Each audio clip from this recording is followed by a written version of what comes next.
L'utilisation de l'eau fait partie des gestes récurrents et anodins du quotidien. Mais vous êtes-vous déjà interrogé sur le système de gestion de l'eau qui se cache derrière? Car c'est un circuit complexe qui s'organise. À partir du prélèvement de la ressource, c'est toute une succession d'étapes qui induisent de la consommation d'énergie et des infrastructures pour aboutir dans votre foyer. Ensuite, l'eau usée sera acheminée vers une station d'épuration pour la traiter. L'eau qui en sortira sera utilisée pour l'agriculture ou alors envoyée en milieu naturel. Prenons l'exemple d'un territoire et analysons 3 situations différentes auxquelles les collectivités locales sont confrontées en matière de gestion de l'eau.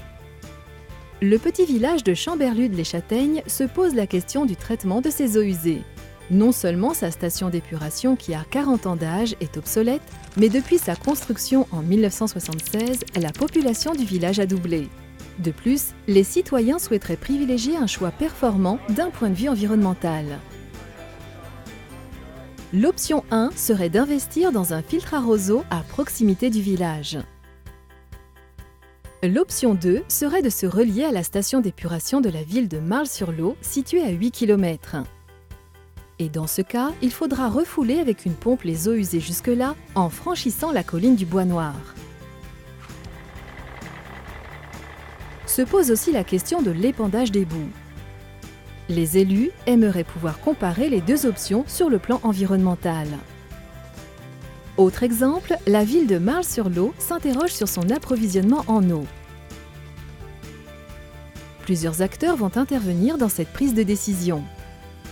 L'essentiel de son approvisionnement actuel provient de la rivière, mais en période estivale, la ressource diminue de plus en plus. Le stress sur la rivière est alors important. Quelles autres options se présentent? Une possibilité serait de pomper de l'eau dans la nappe souterraine sans prélever plus qu'elle ne se régénère par les pluies.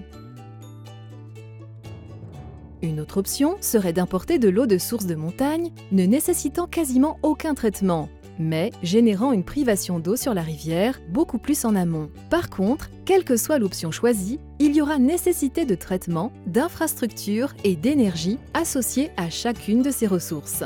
Alors, comment quantifier les effets environnementaux de toutes ces options? Dernier exemple, celui d'un territoire qui cherche à évaluer l'intérêt d'investir la réutilisation.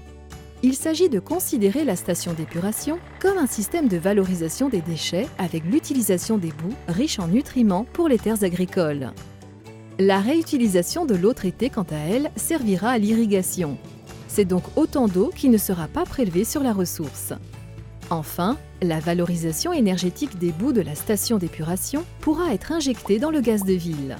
Mais attention, tous les bénéfices environnementaux de tels systèmes doivent être pondérés par les impacts associés à leur propre fonctionnement.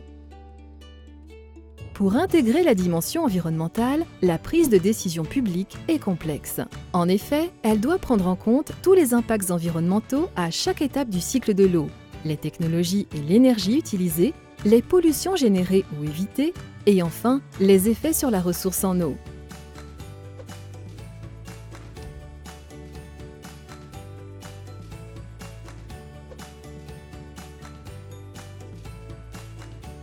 Pour prendre en compte tous ces paramètres, il existe l'ACV, pour analyse du cycle de vie. C'est une méthode d'évaluation globale qui propose un profil environnemental selon les scénarios possibles, aidant ainsi à la prise de décision.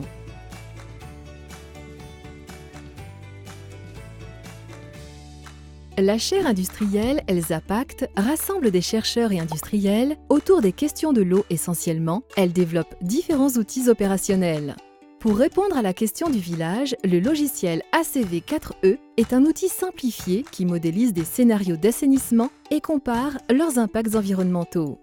Pour la ville de Marne-sur-l'Eau, la chaire travaille sur un calculateur simplifié appelé Wasabi. Il modélise depuis le prélèvement de la ressource en eau jusqu'à son traitement et sa réutilisation. Plus globalement, la chaire améliore par des travaux de recherche des méthodes scientifiques et des indicateurs. L'analyse du cycle de vie est un outil opérationnel permettant d'éclairer la prise de décision dans le domaine de la gestion de l'eau. Alors, pensez cycle de vie.